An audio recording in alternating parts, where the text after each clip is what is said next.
Hi everyone, welcome to another Artist Chat with Music for Your Inbox. Today we're going to be speaking with painter and ceramicist Janet Macías about her mail art for this month, which is called Glimpse. I'll give you a little sneak peek right off the bat. And then let me just get Janet invited. Welcome. Hi. It's so nice to see you. Thank you for Yes. doing this today. So as I was mentioning, Janet is our visual artist this month, painter, ceramicist.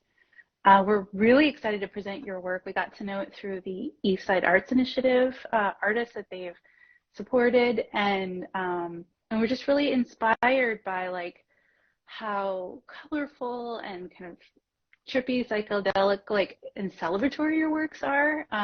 And yeah, so I thought today we could talk a little bit about your work and your process and share a peek into the postcard you made. So maybe to start, could you just talk about kind of where you are now and how you got there, kind of like your background as an artist and how you collected the different mediums you work in and yeah, what that journey looks like a little bit. So I started a lot with ceramics first, but I felt like there was an element missing to my work, so I started branching out into painting and I started playing around with sculpture. And the image essentially is like a culmination of all that, just playing around with different materials and um, trying to find a way to make them cohesive and kind of like blend together, but also have a feel where they could be separate but work together. Um, yeah, I've been playing around with clay for a little bit over 8 years, and I've been painting for about maybe 4 or 5. Um, and recently with sculpture, it's fairly new, but I'm experimenting a lot with materials, so that's exciting. Yeah. And so you kind of like hinted at like my next question, which I'm just going to show. Well, actually, first, sorry. Your ceramics in particular have like really interesting shapes, colors, and appendages, which I think is also like really unique. Can you kind of talk about the inspiration you bring to your work and how yeah, what inspires you and how do you create these shapes from that inspiration? A lot of the work is very intuitive. So when I'm throwing on the pottery wheel, I kind of just go with the feeling of what that piece would look like. I don't try to aim for anything too specific, just like having fun and just flowing with my work. A lot of the wire recently was inspired by just trying to add an element that would move, that was kinetic, Mm. and it wasn't so stagnant because clay has a heavy feel to it because it's a natural material. So I wanted to find a way to incorporate materials and I guess like a play with gravity with the material. Oh, that's so fascinating because as a someone from a musical background, I'd seen some of your wire appendages, and my first thought was like, I wonder what those sound like. And you have one like great video on your feed where you're like poking at them, and they have this like beautiful tinkling sound.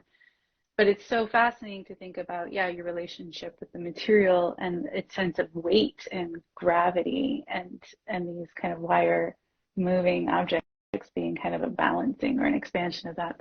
That's so interesting. And I so I know very little about like the process of making ceramics, but I would love, as just a curious person, to know something about the glazing process because you get so many textures and colors and layers out of the way you glaze your ceramics. Could you talk a little bit about that just for like the curious people who don't know what's going on? Yes, so ceramics is a little bit complicated, but essentially what glaze is, it's kind of like a powdered glass that fuses and melts in the kiln.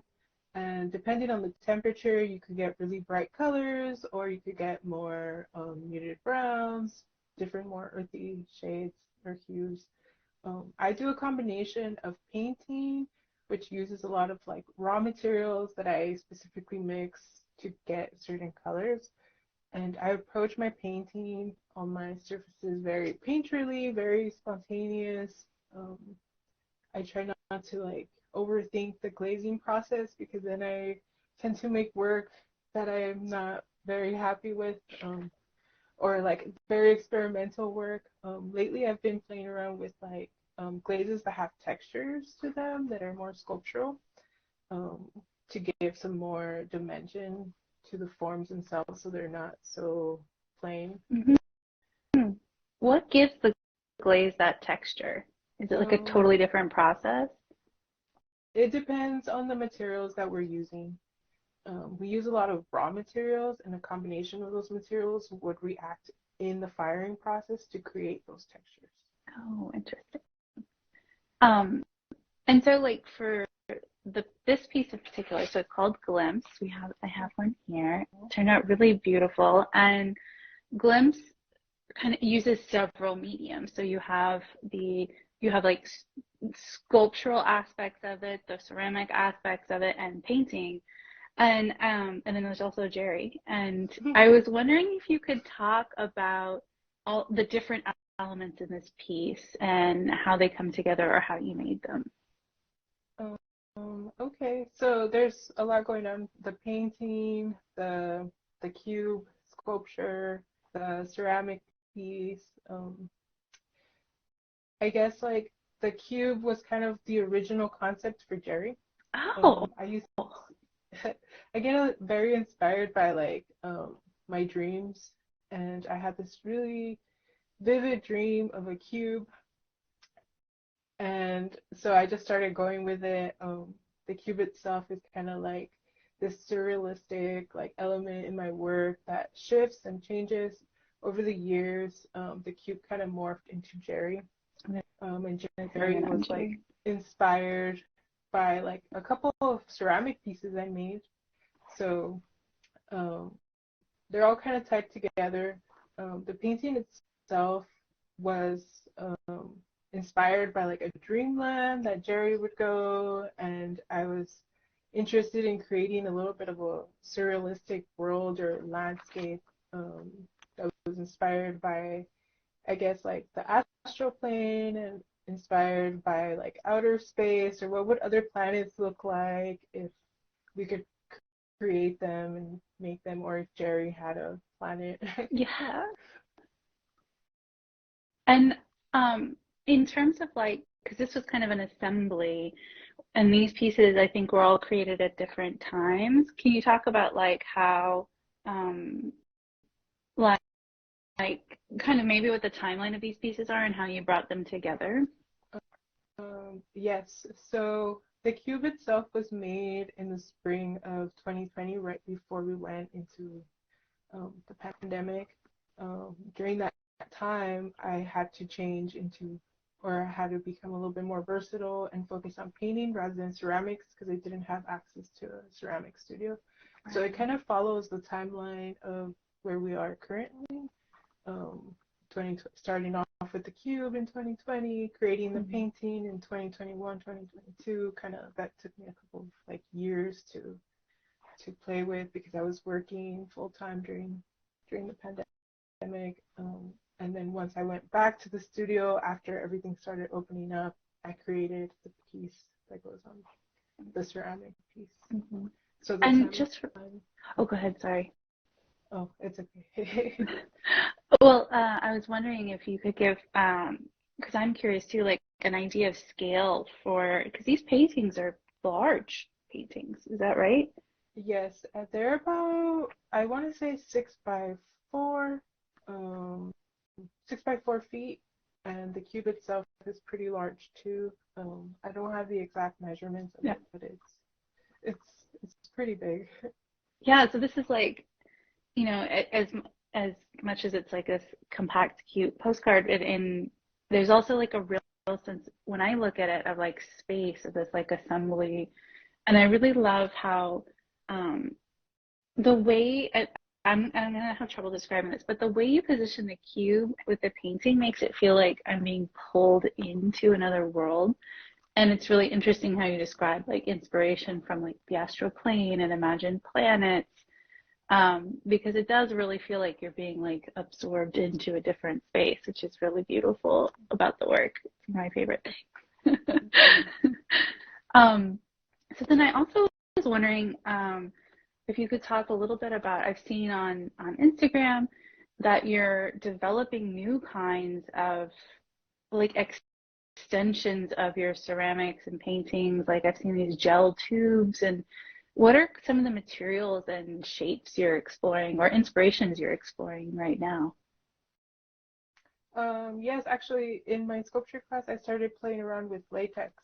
So I'm kind of creating these appendages that kind of look like umbilical cords. Yeah. With, with those umbilical cords, I'm playing around with the idea of like, I guess like emotional bonds or the severing of bonds, um, just to kind of add a little bit more of a emotional feel to my work, and connecting these pieces together or severing them. I'm really inspired by Eva Hesse. She's a really amazing artist, and she works a lot with like latex and also like very similar appendages.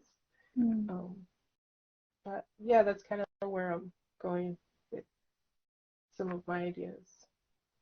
Yeah, and it makes a lot of sense to me that I also thought umbilical cord when I looked at them, but I was like, I don't want to put that word out there if it's not the right word. But it's so, it has a really visceral feeling of like a part of a body, and it's really interesting to me to think of what you were talking about with like gravity earlier with the wire appendages, and also thinking now I'm starting to think about like gravity and this connectedness with your latex cord. So really excited to see where that goes. That's a really beautiful avenue of work.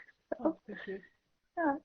Well, is there anything else I've missed that you would like to talk about, or things you're excited about right now that you would want to share?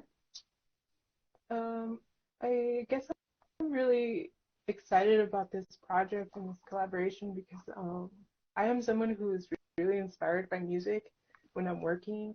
I tend to derive a lot of inspiration from sound when I'm working with color, when I'm working with, when I'm in my flow state, when I'm creating work. So this collaboration is actually really inspiring.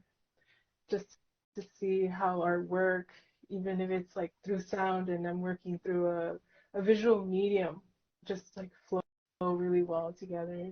Yeah, it's actually amazing. You both talk about flow in particular a lot. And we've worked with such a huge variety of artists, and some are very like process, or like outcome. And to see the shapes that you all have created through like kind of embracing intuitive flow processes is really beautiful. And that reminds me, like you were able to even listen to some of their music, Archie, Carrie, and Odea and Nini, while you were working on this. Is that right? Yes, because I am so inspired by music, I feel like there's a connection there visually, or I could form those connections.